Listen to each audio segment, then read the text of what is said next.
Hello विद्यार्थियों, महाराजा Surajmal PG महाविद्यालय अजयपुरा गठवाड़ी के ऑनलाइन क्लासेज में आप सभी का स्वागत है। बीए थर्ड ईयर आधुनिक विश्व इतिहास की हम चर्चा कर रहे थे। पिछले वीडियो में मैंने आपको पुनर्जागरण का अर्थ, इसकी विशेषताएं, इसके कारण और इटली में ही सबसे पहले पुनर्जागरण क्यों हुआ उसके ऊपर मैंने चर्चा की थी। आज उसी क्रम में आगे बढ़ते हम बात करेंगे साहित्य, कला और विज्ञान के क्षेत्र में पुनर्जागरण। साहित्य, कला और विज्ञान के क्षेत्र में पुनर्जागरण की क्या क्या उपलब्धियां रहीं उसके ऊपर हम संक्षिप्त रूप से आज चर्चा करेंगे। सबसे पहले हम बात करेंगे साहित्य के क्षेत्र में पुनर्जागरण। साहित्य के क्षेत्र में जब पुनर्जागरण की बात करेंगे तो हम इसमें इतालवी साहित्य, फ्रेंच साहित्य, अंग्रेजी साहित्य, स्पेन, पुर्तगाल, अन्य देशों के साहित्यों के ऊपर भी हम चर्चा करेंगे कि किस प्रकार से वहाँ के विद्वानों ने पुनर्जागरण के परिणाम स्वरूप अपने साहित्य के माध्यम से लोगों को प्रभावित किया। पुनर्जागरण काल के साहित्य की दो मुख्य विशेषताएं थी। एक ये थी कि अब जो प्राचीन समय मध्यकाल से चले आ रहे लैटिन और यूनानी भाषा में जो साहित्य लिखा जाता था, जो विद्वानों की मुख्य भाषा थी, अब उसके स्थान पर बोलचाल की आम भाषाएं जैसे कि इतालवी, फ्रेंच, अंग्रेजी, पुर्तगाली, डच, स्पेनिश आदि भाषाओं में विभिन्न विद्वानों ने साहित्य की रचना करना शुरू कर दिया। ये पुनर्जागरण की महत्वपूर्ण उपलब्धि थी। साहित्यिक ग्रंथों का निर्माण बोलचाल की भाषाओं में, जबकि इससे पहले जो ग्रंथ लिखे जाते थे वे लैटिन और यूनानी भाषाओं में लिखे जाते थे, जो आम जन की समझ से काफ़ी दूर होती थी, जो विद्वानों की भाषा मानी जाती थी। इसी तरह से दूसरी मुख्य विशेषता थी साहित्य के क्षेत्र में विषय वस्तु संबंधी। अब विषय वस्तु में जो पहले धार्मिक विषयों की बोलबाला था उसी को महत्व दिया जाता था, उसी को सेंटर में रखकर साहित्य की रचना की जाती थी। अब उसके स्थान पर अधार्मिक विषयों में, यानी कि मानव से संबंधित मानववाद, प्राकृतिक एवं अन्य आलोचनात्मक विषयों के ऊपर भी साहित्य ग्रंथों की रचना की जाने लगी।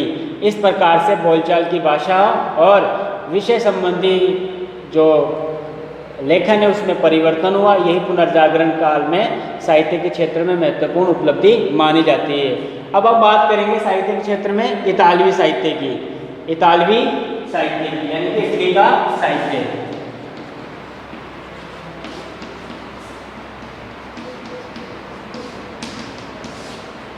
जैसा कि मैंने आपको बताया कि पहले जो साहित्य लिखा जाता था वो लैटिन और यूनानी भाषाओं में लिखा जाता था, लेकिन सबसे पहले चूंकि पुनर्जागरण की शुरुआत भी इटली में ही हुई थी और साहित्य का प्रचलन शुरुआत भी आम बोलचाल की भाषाओं में इटली में ही शुरू हुआ। इन विद्वानों में हम दाते, पेट्रॉक, बोकाशियो, एरिस्टो, टासो जैसे विद्वानों का उल्लेख करेंगे, जिन्होंने आम जन को प्रभावित करने के लिए अपनी जो साहित्यिक रचनाएं हैं उनमें आम बोलचाल की भाषाओं का उन्होंने प्रयोग किया, जिसमें इटालियन भाषा मुख्य रही। सबसे पहले हम बात करेंगे दाते की, जो कि इतालवी कविता का पितामह जनक आदि कहा जाता है। उनको 1265 से 1321 के मध्य इनका जीवन काल रहा है। इनके मुख्य रचना थी द डिवाइन कॉमेडी, जिन्होंने इनको आम बोलचाल की भाषा में, तुस्कनी भाषा में इसकी रचना की थी, जो कालांतर में इटली भाषा का रूप मानी गई, इटली भाषा के रूप में जानी गई।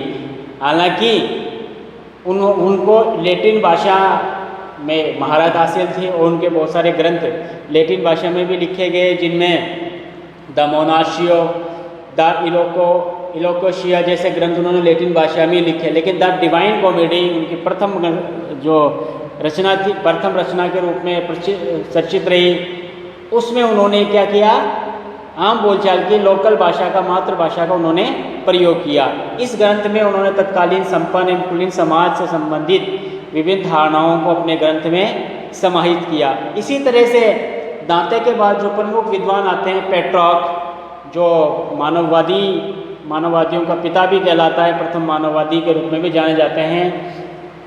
14वीं सदी के प्रारंभ में 14वीं सदी के प्रसिद्ध विद्वान रहे, इटली के फ्लोरेंस नगर के ही निवासी थे। पढ़ने लिखने में इनको काफ़ी रुचि थी। इनके समय में बहुत सारे पुस्तकालयों का निर्माण हुआ, इनके द्वारा भी बहुत सारे पुस्तकालय लिखे गए। अपने प्रख्यात बुद्धि के बल पर, प्रतिभा के बल पर उन्होंने बहुत सारे गीतों की रचना की, जिनमें सोनेट गीत ज़्यादा चर्चित है, जो 14 सोनेट बोलते हैं 14 पंक्तियों में लिखे जाने वाले गीत। ये सोनेट इनके काफ़ी गीत चर्चित रहे हैं। इसी तरह से प्राचीन जो विद्वान थे सिसरो, वर्जिल आदि, उनसे भी प्रभावित थे ये पेट्रार्क। और मानववाद यानी मानव को ही सेंटर में रखकर मानव से संबंधित विषयों पर ही इन्होंने अपने ग्रंथों की और मानव से संबंधित बहुत सारे कार्य इनके द्वारा किए गए। वर्जिल जो रोमन शैली के इतिहासकार, जो रोमन शैली के प्रसिद्ध विद्वान थे वर्जिल, उनसे प्रेरित होकर इन्होंने अफ्रीका नामक एक लंबा गीत भी लिखा था। इसके अतिरिक्त इनके द्वारा जो फिल्मियर्स लेटर्स लिखे गए उनसे भी इनको काफ़ी प्रसिद्धि प्राप्त हुई।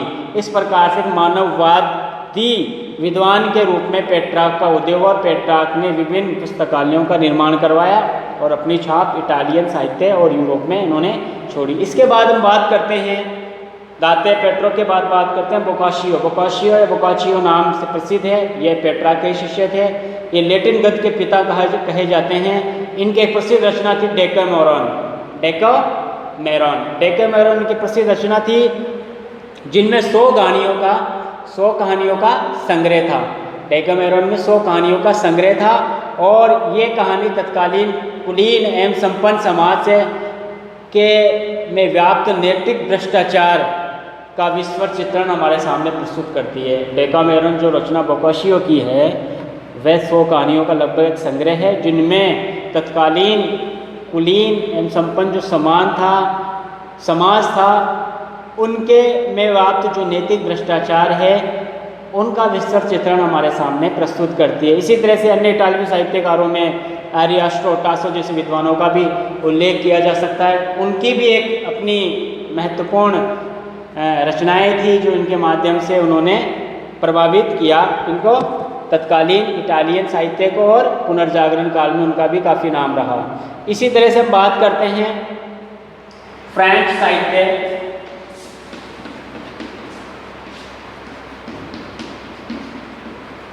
फ्रेंच साहित्य में हम कुछ विद्वानों का उल्लेख कर सकते हैं जिनमें फ्रायरसेट, बिलो, रेबेलास, मोत्ते जैसे विद्वान हुए हैं।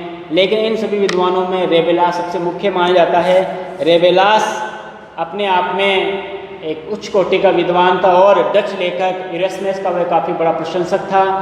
उन्होंने एक ग्रंथ की रचना की थी जिसका नाम है महान गारगंतुआ का महान जीवन, जिसमें उन्होंने राजनीतिक एवं शिक्षा संबंधी जो अपने विचार थे उनका उल्लेख उसमें किया है। वह रेबेलास जो था वह अधिकार संपन्न लोगों, धार्मिक कट्टरता और अंधविश्वासों की खिल्ली उड़ाया करता था। इरेस्मस की तरह वे भी उनसे भी प्रभावित था और धार्मिक कट्टरता और अंधविश्वास से जुड़े लोगों की उनसे वह खिल्ली उड़ाया करता था। रेबेलास की जो मुख्य कृति है वह महान गारगंतुआ का महान जीवन, जिसमें राजनीतिक और शैक्षिक संबंधी बहुत सारी बातों का उल्लेख मिलता है। इसी तरह से हम बात करते हैं अंग्रेजी साहित्य की।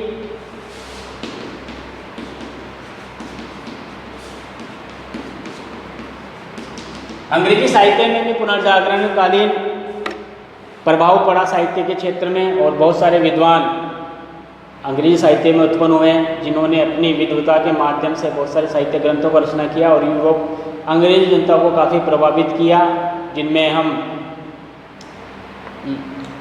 चौसर, John Colet, Thomas More, Edmund Spenser, Francis Bacon, Shakespeare, William Shakespeare जैसे विद्वानों का उल्लेख कर सकते हैं। अंग्रेजी साहित्य पहले इंग्लैंड में फ्रेंच भाषा में ही जो विद्वान लोग थे फ्रेंच भाषा को ज़्यादा मतलब लैटिन और ग्रीक भाषा के साथ फ्रेंच भाषा को काफ़ी महत्व दिया करते थे, लेकिन धीरे धीरे वहाँ पर अंग्रेजी साहित्य का विकास हुआ। विजन ऑफ पियर्स प्लोमेन नामक रचना प्रारंभिक अंग्रेजी शैली में लिखी गई रचना मानी जाती है, जिसका लेखक विलियम लैंगलैंड था। विलियम लैंगलैंड की रचना विजन ऑफ पियर्स प्लोमेन प्रथम अंग्रेजी साहित्यिक रचना मानी जाती है। परंतु अंग्रेजी साहित्य को प्रभावित करने वाले जो प्रमुख विद्वान थे चौसर, 14वीं सदी के प्रमुख विद्वान थे। 1340 से 1400 ईस्वी के 14वीं सदी के प्रमुख विद्वान थे और अंग्रेजी कविता का पिता भी इनको कहा जाता है। इनके एक प्रमुख रचना थी कैंटरबरी टेल्स। कैंटरबरी टेल्स इस कृति में उन्होंने इंग्लैंड के जो मध्यकालीन समाज है ना, उसकी झलक मिलती है इसमें। मध्यकालीन समाज की बहुत सारी जानकारियाँ चौसर ने अपने ग्रंथ कैंटरबरी टेल्स में कहा है, कैंटरबरी टेल्स। इसी तरह से चौसर के बाद जॉन कोलेट, जो 15वीं सदी के एक प्रमुख विद्वान थे, 15वीं-16वीं सदी के, वह धार्मिक विश्वास वाले विद्वान थे। सेंट पॉल कैथेड्रल का डीन भी था वो जॉन कोलेट। संत पाल के विचारों पर उसका अत्यधिक प्रभाव पड़ा और व्याख्यानों ने उसे काफ़ी, उनके व्याख्यानों पर उन्होंने काफ़ी, उनके ऊपर उन्होंने जो व्याख्यान दिए उससे वे काफ़ी विख्यात भी हुआ। सेंट पॉल में उन्होंने अनेक ग्राम स्कूलों का निर्माण भी करवाया था। जॉन कोलेट ने शिक्षा के क्षेत्र में बहुत सारा काम किया था। इसी तरह से टॉमस मूर, ये भी 15वीं-16वीं सदी के अंग्रेजी विद्वान थे, प्रमुख वकील भी रहे हुए, राजनीतिक नेता भी ये थे। यूटोपिया नामक इनके रचना प्रसिद्ध रही, यानी कि कल्पित लोक। यूटोपिया का हिंदी मतलब है कल्पित लोक। ये टॉमस मूर की एक प्रमुख रचना थी, परंतु ये रचना मूल रूप से लैटिन भाषा में लिखी गई थी, बाद में इसका अंग्रेजी भाषा में अनुवाद किया गया था। इस ग्रंथ में उसने, टॉमस मूर ने, अपने युग के समाज और सरकार की हास्यपूर्ण आलोचना की है। अपने युग के समाज और सरकार की हास्यपूर्ण आलोचना की है। इस ग्रंथ में उसने अपने युग के समाज और सरकार की हास्यपूर्ण आलोचना की है। और मूर ने ईसाई धर्म का कट्टर अनुयायी तथा चर्च का निष्ठावान पुत्र भी था, यानी कि वह कट्टर ईसाई धर्म का मानने वाला था। इसी के परिणाम से हेनरी अष्टम से उसका विवाद हुआ और हेनरी अष्टम ने उसको मौत के घाट उतार दिया, तो उनका अंत काफ़ी भयानक रहा। इसी तरह से एडमंड स्पेंस की जो प्रमुख कृति है, ये भी एक प्रमुख अंग्रेज विद्वान थे, फेरी क्वीन इनके एक प्रमुख रचना है, जिसमें राजकुमार आर्थर का वर्णन हमें देखने को मिलता है। साथ में ही इस ग्रंथ में तत्कालीन तमाशों और खेलों का भी हमें उल्लेख मिलता है एडमंड स्पेंसर की रचना फेरी क्वीन में। इसी तरह से फ्रांसिस बेकन 16वीं सदी के एक प्रमुख अंग्रेजी विद्वान हुए, जो कि वकील भी थे, दरबारी अधिकारी भी थे, लेखक भी थे। उनके अनुसार लोगों को मध्ययुगीन दर्शन का अध्ययन अब छोड़ देना चाहिए और उनके स्थान पर प्रकृति और भौतिक विज्ञान के अध्ययन को ज़्यादा जोर देना चाहिए। इनका मानना था कि व्यक्तियों को मध्यकालीन दर्शन को किनारा कर लेना चाहिए, उसको छोड़ देना चाहिए। उसके स्थान पर अब व्यक्तियों को भौतिक प्रगति और भौतिक विज्ञान के अध्ययन पर ज़्यादा जोर देना चाहिए।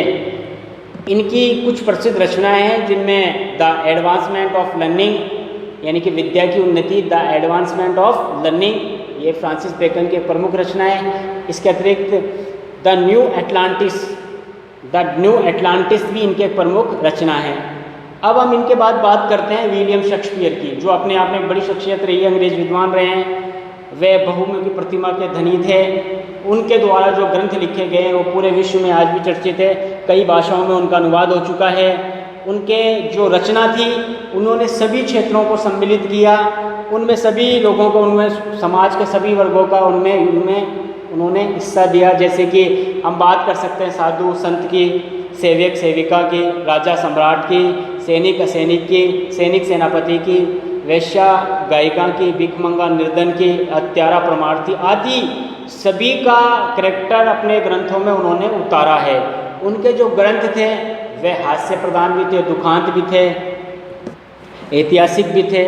उनके जो ग्रंथ लिखे गए वे अनेक भागों में अनेक विचारों से प्रभावित है। जैसे कि दुखांत जो उनके नाटक थे, उनमें ओथेलियो, मैकबेथ और हेमलेट जैसे नाटक थे। रोमियो जूलियट जैसे उनके दुखांत नाटक थे। ऐतिहासिक नाटकों में हेनरी चतुर्थ, रिचार्ड द्वितीय, जूलियस सीजर जैसे उनके नाटक रहे हैं। इसी तरह सुकांत जो नाटक थे वे the merry wives of Windsor, twelfth night of टेम्पलमेंट। इस प्रकार से विलियम शेक्सपियर की बहुत सारी रचनाएं थी, जिनके माध्यम से उन्होंने कई ग्रंथों के माध्यम से अंग्रेज जनता को प्रभावित किया और मानवीय भावनाओं को ज़्यादा महत्व दिया। जो पहले धार्मिक व्यक्तियों को ज़्यादा महत्व दिया जाता, उनके स्थान पर विलियम शेक्सपियर ने मानवता के विभिन्न रूपों को अपने ग्रंथों में, नाटकों में सम्मिलित किया, जो आज भी काफ़ी चर्चित है। अतः इन साहित्यों के पश्चात अन्य देशों के साहित्यों की चर्चा कर लेते, जिसमें स्पेन, पुर्तगीज आदि अन्य देशों का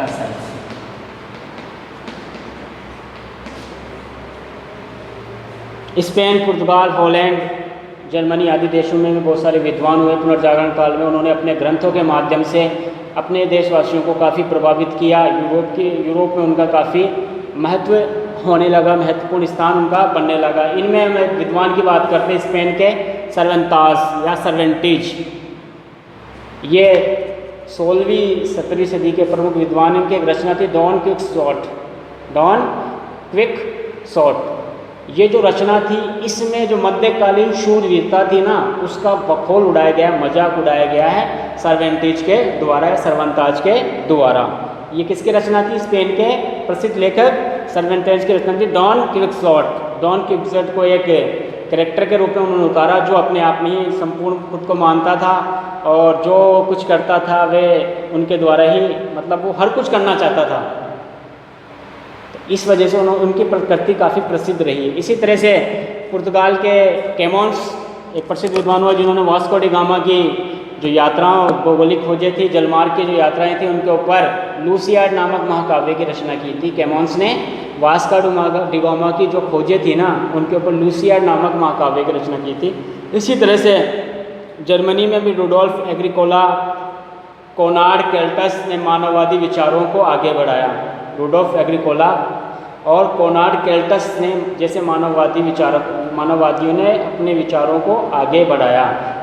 आइए अब अगला बात करते हैं हम हॉलैंड के प्रसिद्ध जो विद्वान थे डेसिडेरियस इरास्मस। 1466 से 1536 यानी कि 15वीं और 16वीं सदी के ये प्रसिद्ध विद्वान थे। हॉलैंड के डच प्रमुख विद्वान रहे डच भाषा के। उन्होंने अपने युग का सर्वप्रथम मानववादी कहा जाता है, उनको अपने युग का सर्वप्रथम मानववादी कहा जाता है। अपनी विद्वता और शालीनता के कारण वह इतना लोकप्रिय हो गया कि यूरोप के सभी विश्वविद्यालय और राजवंशी लोग उसको बुलाने में गर्व महसूस करते थे। यानी कि इरास्मस का इतना प्रभाव था कि इतना विद्वता थी उनकी शालीनता के कारण, उनकी प्रखर बुद्धि के कारण को यूरोप के प्रत्येक विश्वविद्यालय और राजवंशी लोग उनको बुलाने में गौरवान्वित महसूस करते थे। उसने अपनी रचनाओं में अंधविश्वास, असहिष्णुता, अज्ञान के विरुद्ध एक तरह से लड़ाई छेड़ी और इनका अपने ग्रंथ मूर्खता की प्रशंसा इन द प्रेज ऑफ फोली में वर्णन विस्तार रूप से वर्णन किया है, जिसमें उन्होंने व्यंग्य शैली में धर्माधिकारियों को भी खूब मजाक उड़ाया। इन द प्रेज ऑफ फोली, मूर्खता की प्रशंसा इरास्मस के प्रमुख रचना जिनमें उन्होंने धर्माधिकारियों का भी मखौल उड़ाया, मजाक बनाया है। इस प्रकार से हम देखते हैं कि साहित्य के क्षेत्र में इतालवी साहित्य, फ्रेंच साहित्य, अंग्रेजी साहित्य, डच साहित्य, स्पेनिश साहित्य आदि में बहुत सारे विद्वान हुए और मध्यकाल में पुनर्जागरण के क्षेत्र को उन्होंने प्रभावित किया और एक तरह से पुनर्जागरण की ये विभूतियाँ मानी जाती है। आइए अब आगे बात करते हैं कला के क्षेत्र में। कला के क्षेत्र में हम स्थापत्य कला, चित्रकला, मूर्तिकला और संगीत कला को विशेष रूप से देखेंगे और इनमें जानेंगे कि पुनर्जागरण काल में क्या क्या उपलब्धियाँ हुई, कौन कौन से विद्वानों ने किस किस क्षेत्रों में अपना कार्य किया। सबसे पहले हम बात करेंगे स्थापत्य कला।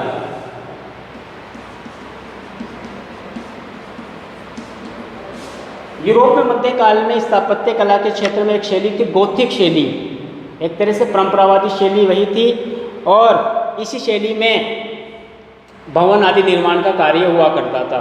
परंतु पुनर्जागरण के परिणाम से यूरोप में अब रोमन, यूनानी तथा अरबी शैली के समन्वय से एक नई शैली का विकास हुआ, जिसमें साज सज्जा, डिजाइन आदि को महत्व दिया जाने लगा। मेहराबों, गोल गुंबदों को, इनको आदि को महत्व दिया जाने लगा और इन्हीं को सेंटर पर रखकर इसी शैली को और बहुत सारे भवनों का निर्माण किया गया।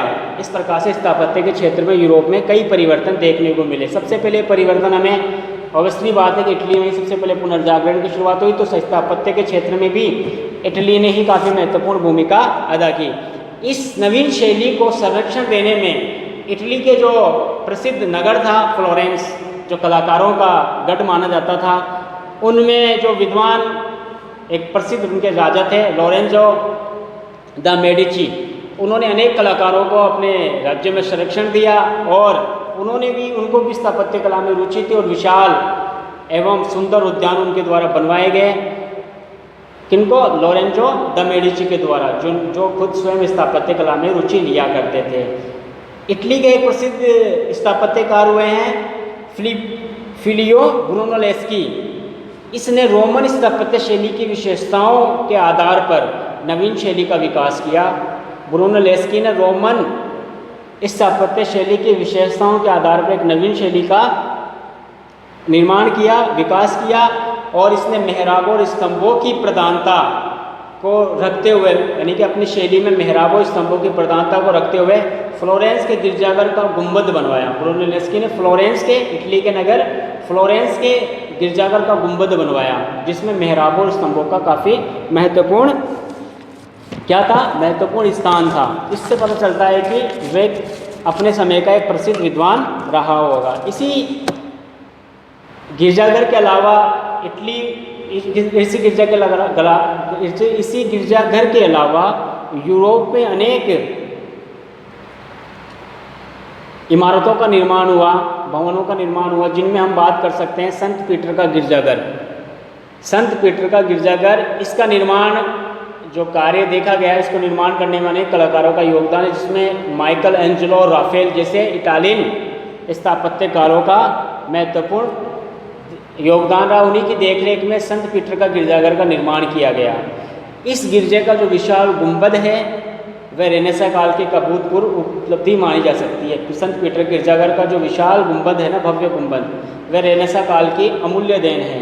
इसी तरह से इटली के कलाकारों की देखरेख में फ्रांस के शासकों ने भी इनको बुलाया, और फ्रांस में की राजधानी पेरिस के लूबे का प्रसाद इटली के कलाकारों के माध्यम से ही तैयार किया गया, जो अपनी सफ़ेद एवं नीले रंग के टेराकोटा कार्य के लिए प्रसिद्ध है। लूबे का जो प्रसाद पेरिस में स्थित है, इटली के कलाकारों के द्वारा बनवाया गया था, फ्रांस के शासकों के द्वारा, और उसमें सफ़ेद और नीले रंग के टेराकोटा की जो कलाकृतियाँ की गई है वह देखने लायक बनती है। इसी तरह से स्पेन में भी स्कोरियल प्रासाद, स्कोरियल का महल एक विशेष शैली का, यूरोपियन विशेष शैली के प्रभाव के कारण बना। इसी तरह से डच वास्तुकार शलूटर द्वारा निर्मित वेल ऑफ मासेज एक उल्लेखनीय कृति मानी जाती है पुनर्जागरण काल की। इसी तरह इंग्लैंड में भी कई निर्माण कार्य हुए। इनिगोजांस ने व्हाइट हॉल तथा क्रिस्टोफर की देखरेख में संत पाल का गिरजाघर बनवाया गया। इंग्लैंड में भी कई कलाकारों हैं जिनकी देखरेख में व्हाइट हॉल और संत गिरजाघर का निर्माण किया गया। इस प्रकार से स्थापत्य के क्षेत्र में पुनर्जागरण काल में बहुत उन्नति हुई। उसके माध्यम से यूरोप के कई देशों में बहुत सारे भवनों का निर्माण हुआ। आइए अब अगली बात करते हैं टॉपिक स्थापत्य कला के बाद चित्रकला। कला के क्षेत्र में जिस कला का सबसे ज़्यादा पुनर्जागरण पर प्रभाव, पुनर्जागरणकालीन प्रभाव पड़ा है, पुनर्जागरण काल में जिसका सबसे ज़्यादा विकास हुआ वह चित्रकला ही थी। वह क्या थी? चित्रकला ही थी। इस युग में भी इटली में ही सबसे पहले चित्रकला का एक अच्छे से पुनर्जागरणकालीन चित्रकला का विकास हुआ। इस युग की चित्रकला पर मानववाद, क्लासिकवाद और सहिष्णुता का प्रभाव हमें पूरी तौर से देखने को आसानी से मिल जाता है तत्कालीन चित्रों के ऊपर। अब जो चित्रकार थे उन चित्रकारों ने पहले धार्मिक विषयों के ऊपर ही ज़्यादा चित्र बनाए जाते थे, परंतु पुनर्जागरण के परिणाम स्वरूप अब चित्रों में प्राकृतिक, मानवीय एवं धार्मिक चित्रों को भी साथ साथ बनाया गया और सभी को महत्वपूर्ण स्थान दिया गया। अब चित्रकार लोग मैडोना, संतों, बाइबल के दृश्यों के साथ साथ प्राचीन गाथाओं के नायक नायिकाओं और यूनानी तरह रोमन साहित्य के सुंदर दृश्यों को भी बनाने लग गए। जैसे कि पहले मध्यकाल में पुनर्जागरण से पहले केवल धर्म से संबंधित या चर्चों से संबंधित चित्र ही बनाया करते थे, लेकिन पुनर्जागरण के परिणाम से नायक नायिकाओं, प्राचीन योद्धाओं, रोमन यूनानियों के जो बने हुए दृश्य, उन्हीं के आधार पर उनको चित्रों का निर्माण किया जाने लगा। इन चित्रकारों में जियोटा नामक एक प्रसिद्ध चित्रकार है जो 14वीं सदी के प्रमुख चित्रकार माने जाते हैं। उन्होंने परंपरावादी बाइजेंटाइन शैली के स्थान पर एक प्राकृतिक क्षेत्र को अपनाकर चित्रकला का नया मार्ग प्रशस्त किया। एक तरह से जियोटा नामक जो चित्रकार हुए हैं उन्होंने परंपरागत बाइजेंटाइन शैली को छोड़कर नई शैली को प्राकृतिक रूप से नई शैली को अपनाकर चित्रकला के क्षेत्र में एक महत्वपूर्ण योगदान दिया। 14वीं-15वीं सदी में बहुत सारे चित्रकार हुए जिनका उल्लेख हम समीचीन रूप से कर नहीं सकते आसानी से। 15वीं सदी में चित्रकारों ने अपने चित्रों में प्रकाश, छाया, रंगों का समन्वय कर आकृति का सही अंकन आदि करने पर जोर देना शुरू कर दिए। 15वीं सदी में धीरे धीरे परिवर्तन आया, प्रकाश, छाया, रंगों, ताकि एक तरह से पोर्ट्रेट की तरह चित्र नजर आ सके। इस प्रकार से पुनर्जागरण कालीन जो चित्रकार हुए उन्होंने मानव शरीर का अध्ययन कर, अब मानव शरीर का अध्ययन भी किया जाने लगा ताकि चित्रों को एक सही तरीके से उभारा जा सके। तो मानव शरीर विज्ञान के अध्ययन पर भी चित्रकला के क्षेत्र में जोर दिया जाने लग गया। इस नवीन शैली के जो अग्रदूत थे उनमें मैसाकियो, इटली के इटली के फ्लोरेंस नगर के मैसाकियो नामक एक विद्वान थे, जिन्होंने फ्रांस लिपि और फ्रांस एंजेलिका इस नई शैली को आगे बढ़ाया। मैसाकियो ने इस काम को किया और फ्रां लिपि और फ्रां एंजेलिका ने इस नई शैली को आगे बढ़ाया ताकि मानव शरीर के जो उभरे हुए हैं उसको भी उसमें उभार सके। इन चित्रकारों में हम बात करेंगे जो सबसे मुख्य चित्रकार पुनर्जागरण के माने जाते हैं, लियोनार्डो दा विंची। इटली के नागरिक थे, 15वीं सदी के प्रमुख चित्रकार थे।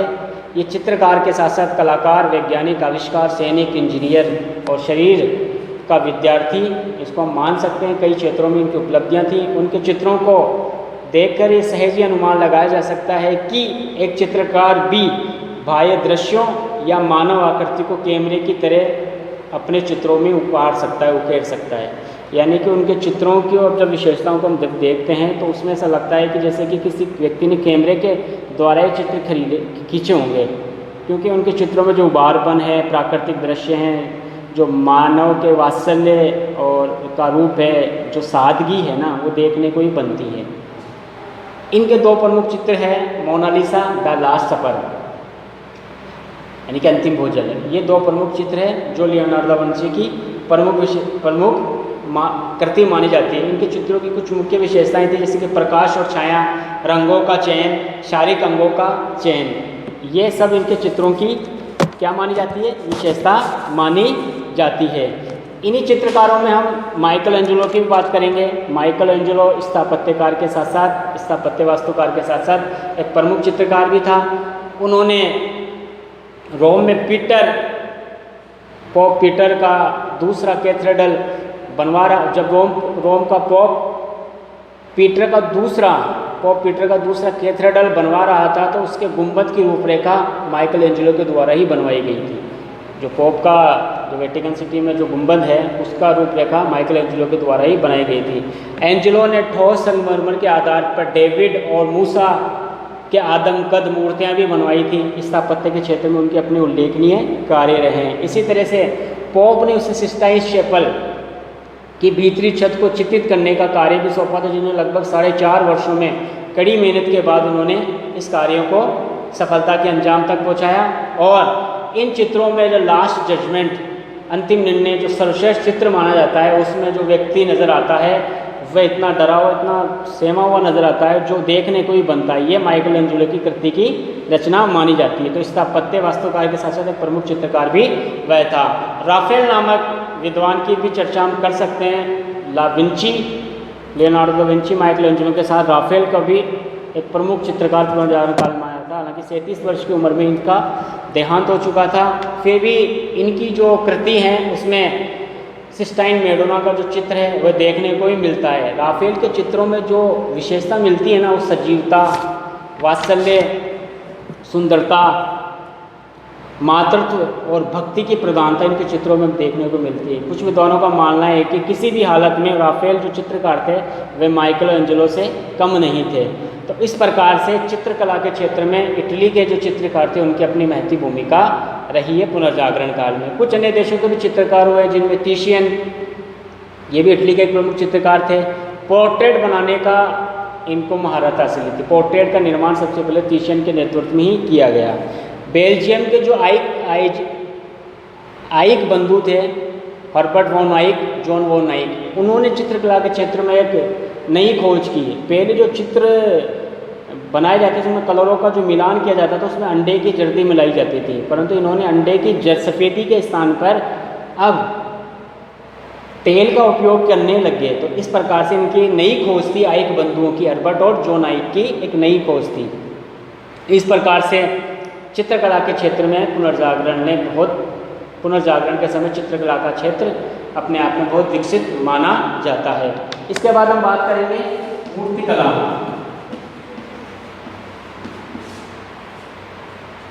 मूर्तिकला के की शैली में भी नया विकास हुआ। पहले मध्य युग में जो मूर्तियाँ बनाई जाती थी वह चर्च आदि से संबंधित धार्मिक विषय संबंधित ही मूर्तियाँ बनाई जाती थी, उन्हीं की बनाई जाती थी जो संत आदि हुआ करते थे। परंतु पुनर्जागरण के परिणाम स्वरूप सामान्य व्यक्तियों की, अन्य यूनानी रोमन जो योद्धा थी उनकी भी मूर्तियाँ बनाए जाने लगी। इस प्रकार से मूर्ति कला के क्षेत्र में भी एक पुनर्जागरण काल में उन्नति देखने को मिलती है। पुनर्जागरण कालीन जो प्रमुख जो मूर्तिकार थे, डोनाटेलो एक प्रमुख मूर्तिकार थे। उन्होंने वेनिस में एक मूर्ति निर्माण की थी, संत मार्ग की आदमकद मूर्ति, जो उस काल की एक सर्वश्रेष्ठ मूर्ति मानी जाती है। डोनाटेलो ये भी इटली के वास्तुकार थे जिन्होंने संत मार्ग की आदमकद मूर्ति बनाई थी, जो अपने आप में उस काल की सर्वश्रेष्ठ कृति मानी जाती है।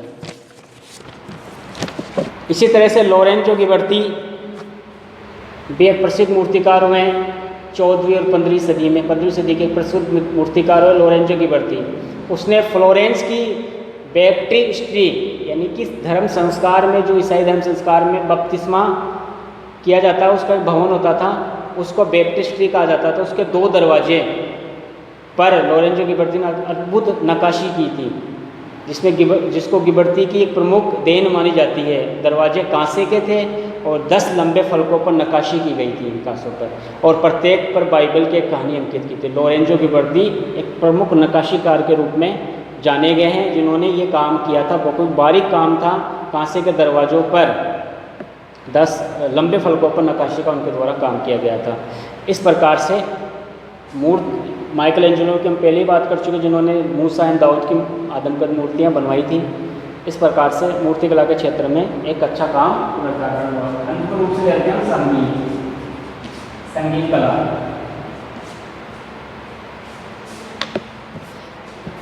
पुनर्जागरण के परिणाम स्वरूप मध्यकालीन वाद्य यंत्रों का स्थान अब नए वाद्य यंत्रों ने ले लिया, जिनमें हार्पसिकॉर्ड, वायलिन जैसे वाद्य यंत्र मुख्य थे। हार्पसिकॉर्ड पियानो का ही पूर्व मान सकते हैं। अब संगीत में चूँकि पहले धार्मिक ज़्यादा विषयों को प्रदान था, यदि अब मानवीय विषय और अन्य प्राकृतिक विषयों को भी सम्मिलित कर लिया गया। उस समय संगीत की 2 कलाएँ चला करती थी, ऑर्टोरियो और ओपेरा। ऑर्टोरियो की जो कला थी वह धार्मिक विषय पर आधारित थी, जबकि ओर्टोरियो वह सामान्य विषयों पर चला करती थी।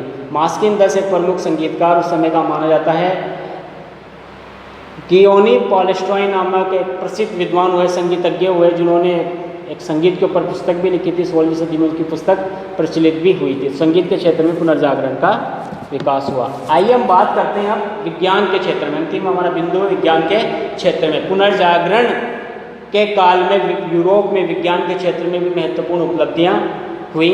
हालांकि उस समय लोगों को उनकी जो उपलब्धियाँ थी उनमें रुचि कम नहीं, बल्कि उनको नफरत ज़्यादा उनसे होने लग गई थी, क्योंकि उन्होंने जो नए नए विचार लोगों के सामने रखे उससे धर्माधिकारी और आम जनता में भी एक तरह से असमंजस की स्थिति उत्पन्न हो चुकी थी। आइए हम आगे बात करते हैं उसमें कैसे उत्पन्न होगी। पुनर्जागरण के विद्वानों ने मध्य युग जो अतार्किक एवं परंपराओं के विपरीत किसी भी सिद्धांत को स्वीकार करने की पहल, उसके पहले क्या होता था कि मध्यकाल में अतार्किक और परंपरा रूप से जो विषय चले आ रहे हैं उन्हीं के आधार पर उन्हीं को सत्य माना जाता था, जबकि तार्किक रूप से वैज्ञानिक रूप से कोई बात रखी जाती तो उनको पर ज़्यादा तवज्जो नहीं दी जाती थी, बल्कि उनको मौत तक की सज़ा भी दे दी जाती थी। इन पुनर्जागरणकारी जो प्रमुख वैज्ञानिक के रूप में हम चर्चा कर सकते हैं रोजर बेकन एक साधारण प्रतिभाशाली व्यक्ति था, जिन्होंने साधारण रूप से एक सूक्ष्मदर्शी का भी आविष्कार किया था और रसायन और धातुओं के क्षेत्र में उनकी उपलब्धियां थी और उन पर उनकी प्रयोग काफ़ी किए गए। उनका मानना था कि व्यक्तियों को प्रयोग के आधार पर ही सब कुछ सिद्ध करना चाहिए। इसी तरह से एक और विद्वान हुए निकोलस कोपरनिकस, जिसको आप सभी जानते होंगे, उनका सभी बारे में उनको सुना होगा, उनके बारे में आप लोगों ने सुना ही होगा। पोलैंड के व्यक्ति थे, प्रमुख वैज्ञानिक हुए पुनर्जागरणकालीन निकोलस कोपरनिकस। 2वीं शताब्दी के एक प्रसिद्ध विद्वान थे टोल्मी। उन्होंने एक विचार प्रस्तुत किया था कि ये पृथ्वी ब्रह्मांड के केंद्र में स्थित और इसके इर्द गिर्द सूर्य, तारे, चक्र, ग्रह आदि चक्कर पृथ्वी के ही लगा रहे हैं और पृथ्वी स्तर भी है। इसी बात को कई सालों तक चला रखा, चर्च ने भी इसी बात को आगे बढ़ाया। इस प्रकार से जब पोलैंड के जो व्यक्ति थे, वैज्ञानिक थे, निकोलस कोपरनिकस, उन्होंने एक नया मत रखा। उन्होंने बताया कि पृथ्वी केंद्र में नहीं है, बल्कि पृथ्वी और अन्य ग्रह सूर्य के इर्द गिर्द चक्कर लगाते हैं और ये ग्रह भी अपने आप के अपने स्तर पर घूर्णन करते हैं। जब ये बात उनके द्वारा रखी गई 15वीं-16वीं सदी में, तब बहुत सारे लोगों ने उनका विरोध किया, क्योंकि चर्च की बातों के भी, चर्च के द्वारा जो हज़ारों सालों से कह रहे थे उससे भी खिलाफ थी। इस प्रकार से कोपरनिकस के विचारों को रद्द कर दिया गया, उनको अपने बयान सार्वजनिक स्तरों पर देने से प्रतिबंधित कर दिया गया। परंतु कोपरनिकस के जो विचार थे उनको प्रसिद्धि देने का काम इटली के एक प्रसिद्ध विद्वान हुए जाइडनी ब्रूनो। उन्होंने कोपरनिकस के विचारों का प्रचार प्रसार किया। उनका मानना था कि कोपरनिकस ने जो कहा है कि पृथ्वी घूर्णन करती है, पृथ्वी के ऊपर चक्कर ये सूर्य नहीं लगाता है, बल्कि सूर्य के चक्कर पृथ्वी और अन्य ग्रह लगाते हैं। तो उनका विचार, हालांकि उनको अपने प्राणों से हाथ धोना पड़ा। इसी तरह से जर्मनी के एक विद्वान हुए केपलर, उन्होंने कोपरनिकस के सिद्धांत को सही साबित किया। उन्होंने गणित के संबंध में कई नियम बनाए, उन्होंने कई नियमों का प्रतिपादन किया। इसी तरह से एक और विद्वान हुए गैलीलियो 16वीं-17वीं सदी के इटली के प्रसिद्ध वैज्ञानिक थे। उन्होंने दूरबीन का आविष्कार किया। दूरबीन के माध्यम से उन्होंने 50 मील तक की दूर की वस्तुओं को आसानी से देखा और उन्होंने बृहस्पति ग्रह को घूमते हुए भी देखा, उसके जो चांद था उसको भी उसके चक्कर लगाते हुए देखा। और उन्होंने ये भी कोपरनिकस के सिद्धांत को भी सही माना कि पृथ्वी सूर्य के चक्कर लगाती है और अपने स्तर पर घूर्णन करती है। गैलीलियो के जब विचार चर्च पोप तक पहुँचे तो उन्होंने इनको रद्द किया और सख्त सज़ा दी। गैलीलियो को सख्त हिदायत दी कि आप इन विचारों का प्रचार ना करो। फिर भी दबी आवाज़ में गैलीलियो कह दिया करता था कि पृथ्वी तो घूमती ही है, पृथ्वी स्थिर नहीं, पृथ्वी तो चक्कर लगाती ही है। इसलिए इसी तरह से देकार्ते फ्रांसीसी गणितज्ञ दार्शनिक हुआ।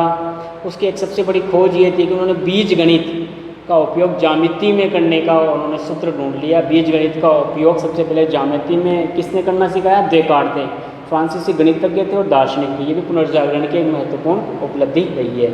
इसी तरह से तारत गलियो ने घन समीकरण का सिद्धांत प्रतिपादन किया। केपलर ने शंकु संबंधी सिद्धांत का प्रतिपादन किया।